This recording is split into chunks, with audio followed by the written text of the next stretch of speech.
2 లక్షల పెట్టుబడి, unlimited growth. Ecoblue AdBlue franchisee. Smart investment, great returns.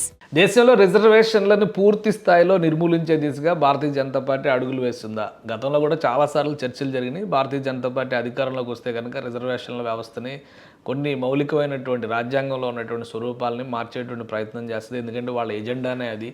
ఏక పౌరసత్వం, అదే వన్ ఇండియా వన్ సిటిజన్షిప్ అనేటువంటి నినాదాలు. ఆర్టికల్ 370 ఆల్రెడీ తీసేసింది. అలానే గత 15 ఏళ్ళు అంటే 12 ఏళ్ళుగా మోడీ ప్రభుత్వం నడుస్తున్నటువంటి తీరు, వచ్చినటువంటి మ్యాండేటు, వీటన్నిటిని దృష్టిలో పెట్టుకుని కొన్ని బలమైన నిర్ణయాలు తీసుకుంటుందని ఉంది. ఇది మామూలు వాళ్ళు, ఆషామాషి వాళ్ళు చెప్తే ఓకే. కానీ కాంగ్రెస్ పార్టీ ప్రధాన కార్యదర్శి జయరాం రమేష్ ఇప్పుడు ఒక ఆరోపణ చేశారు. భారతదేశంలో రిజర్వేషన్ల వ్యవస్థను పూర్తిగా తీసేయడం కోసమే భారతీయ జనతా పార్టీ కొన్ని పార్టీలని కుట్రపూరితంగా చీల్చి ఆ పార్టీలో ఉన్నటువంటి సభ్యుల్ని తమ పార్టీలోకి తీసుకొని, అంటే 2/3 వంతుల మెజారిటీ కావాలి కదా రాజ్యాంగంలో మౌలిక స్వరూపాన్ని మార్చాలంటే.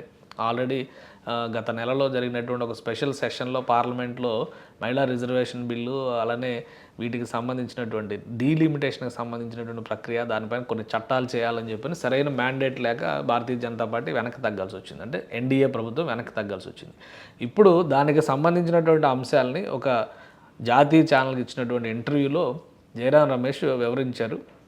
రిజర్వేషన్లను పూర్తిగా అంతం చేసేందుకు వీలుగా రాజ్యాంగాన్ని సవరించే లక్ష్యంతో భారతీయ జనతా పార్టీ వివిధ పార్టీల్లో చీలికలు తెచ్చి లోక్సభలో 3/2 వంతుల మెజారిటీని సాధించే ప్రయత్నం చేస్తుందని ఆయన ఆరోపించారు. అలానే భాజపా నియోజకవర్గ పునర్విభజన చేపట్టేందుకు ప్రయత్నం, అంటే మహిళా రిజర్వేషన్ల ముసుగులో భారతీయ జనతా పార్టీ నియోజకవర్గాల పునర్విభజన ప్రక్రియను చేపట్టే ప్రయత్నం చేస్తుంది. ఇది మహిళా రిజర్వేషన్ కాదు, నియోజకవర్గాల్లో ఉన్నటువంటి బలాలను మార్చేటువంటి ప్రయత్నం.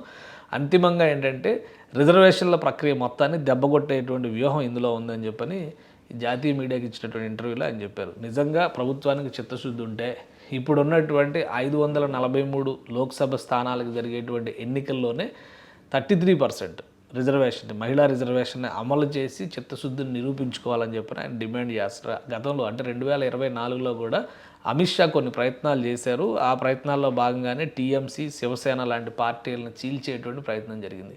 ఇప్పుడు మరోసారి టీఎంసీని చీలుస్తున్నారు, శివసేన ఉద్ధవ్ ఠాక్రే వర్గాన్ని, అలానే సమాజ్వాదీ పార్టీని కూడా టార్గెట్ చేశారనేటువంటి న్యూస్ వస్తుంది. ఈ వార్తల్ని, ఈ అంశాలన్నింటిని కూడా భారతీయ జనతా పార్టీ ఖండిస్తుంది. కానీ హిడెన్ ఎజెండాగా రిజర్వేషన్ల ఎత్తివేత అనే లక్ష్యంతోనే భారతీయ జనతా పార్టీ నడుస్తుందని కాంగ్రెస్ చాలా బలంగా ప్రచారం చేసే ప్రయత్నం మాత్రం ఆపడం లేదు.